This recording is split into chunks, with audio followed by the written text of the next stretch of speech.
Okay, I moved inside. Grandpa Joe takes a gamble. The next day, when Charlie came home, this is chapter 9.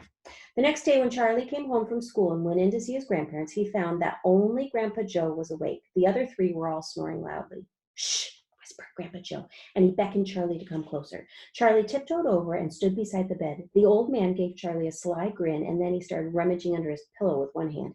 And when the hand came out again, there was an ancient leather purse clutched in the fingers. Under cover of the bedclothes, the old man opened the purse and tipped it upside down. Out fell a single silver sixpence. It's my secret hoard, he whispered. The others don't know I've got it. And now, you and I are going to have one more fooling at finding that last ticket. How about it, eh? But you have to help me.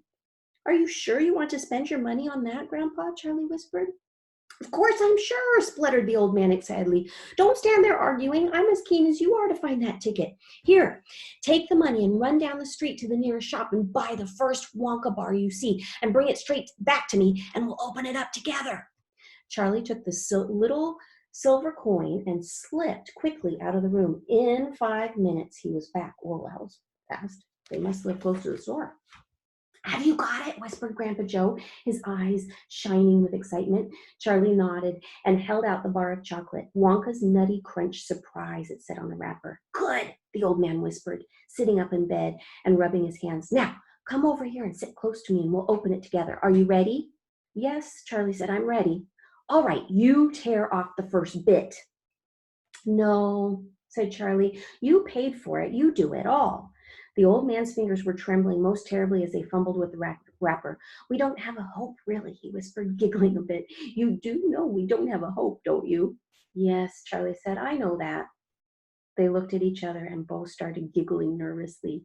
Mind you, said Grandpa Joe, there is just one tiny chance that it might be the one, don't you agree? Yes, Charlie said, of course. Why don't you open it, Grandpa? All in good time, my boy, all in good time. Which end do you think I ought to open first? That corner, the one furthest from you. Just tear off a tiny bit, but not quite enough for us to see anything. Like that, said the old man. Yes, now just a little bit more. You finish it, said Grandpa Joe. I'm too nervous. No, Grandpa, you must do it yourself. Very well, then. Here goes. He tore off the wrapper. I think I'm going to end there. Go do some other. No, I'm kidding. Okay. They both stared at what lay underneath. It was a bar of chocolate, nothing more. All at once, they both saw the funny side of the whole thing, and they burst into peals of laughter. What on earth is going on? Cried Grandma Josephine, waking up suddenly. Nothing, said Grandpa Joe. You go on back to sleep. Aren't you sad it didn't work out? Oh. Okay, well, prepare to be more sad. Chapter 10, The Family Begins to Starve. During the next 2 weeks, the weather turned very cold. First came the snow. It began very suddenly one morning, just as Charlie Bucket was getting dressed for school. Standing by the window, he saw huge flakes drifting slowly down out of an icy sky that was the color of steel. By evening, it lay 4 feet deep around the tiny house, and Mr. Bucket had to dig a path out from the front door to the road. After the snow, there came a freezing gale that blew for days and days without stopping, and oh, how bitter cold it was. Everything that Charlie touched seemed to be made of ice, and each time he stepped outside the door, the wind was like a knife on his cheek. Another simile. The wind was like a knife. So it's comparing something to something with the word like or as. Sometimes a simile has the word as in it to compare. The wind was like a knife. Inside the house, little jets of freezing air came rushing in through the sides of the windows and under the doors, and there was no place to escape them. The 4 old ones lay silent and huddled in their bed, trying to keep the cold out of their bones.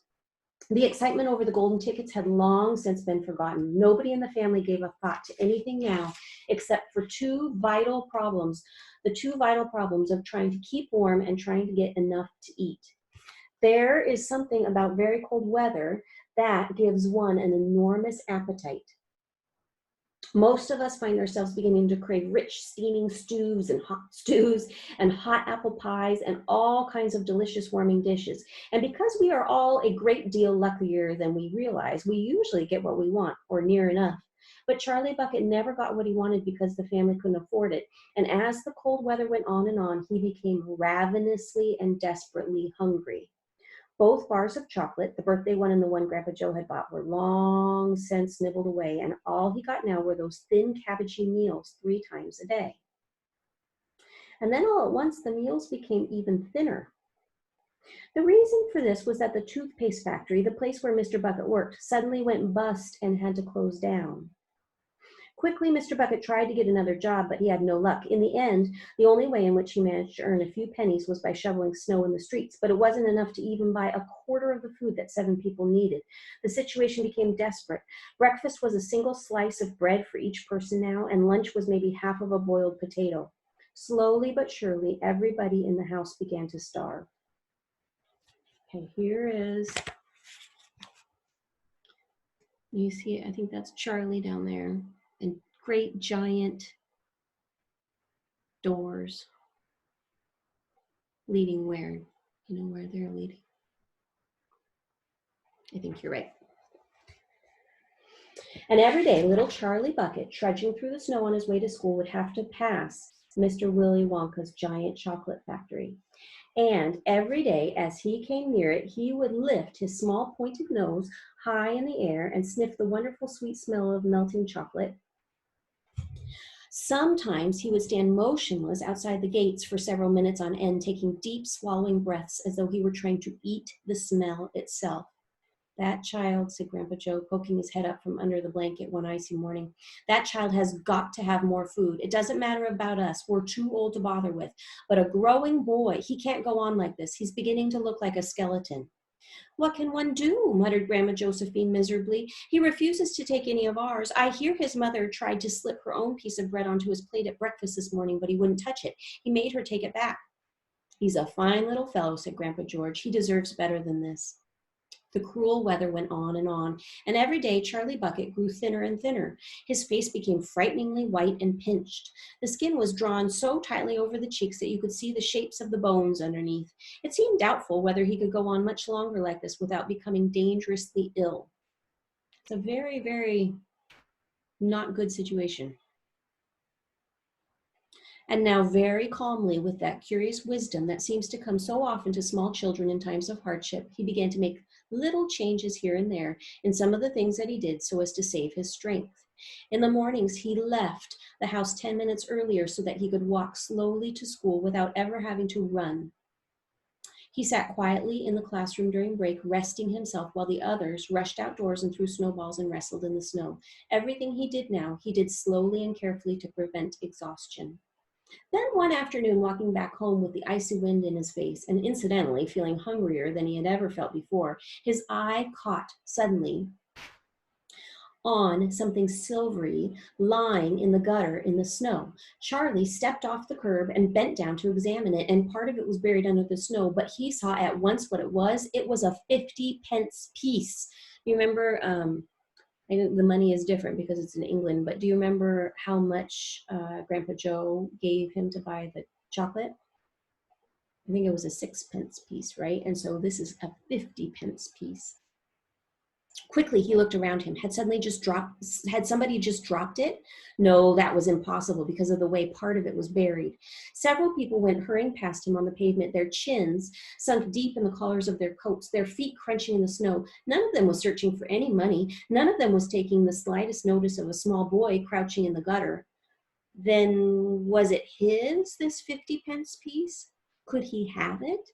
Carefully, Charlie pulled it out from under the snow. It was damp and dirty, but otherwise perfect. A whole 50 pence. And that whole thing is italicized. Do you see it? A whole 50 pence. And whole is even in all capital letters for emphasis.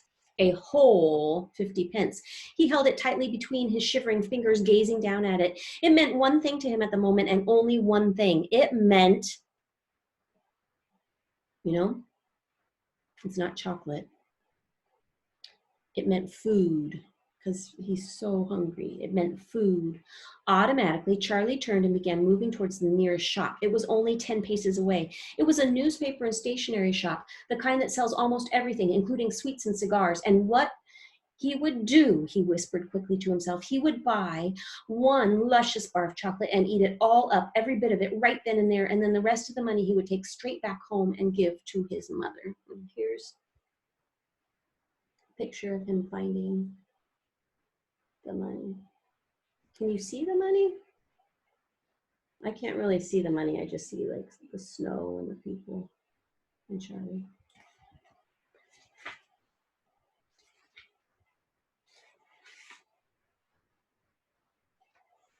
Okay, the next chapter is called The Miracle, and that is actually where I'm going to stop. But I'll try to read again really soon. Okay? The miracle. What do you think the miracle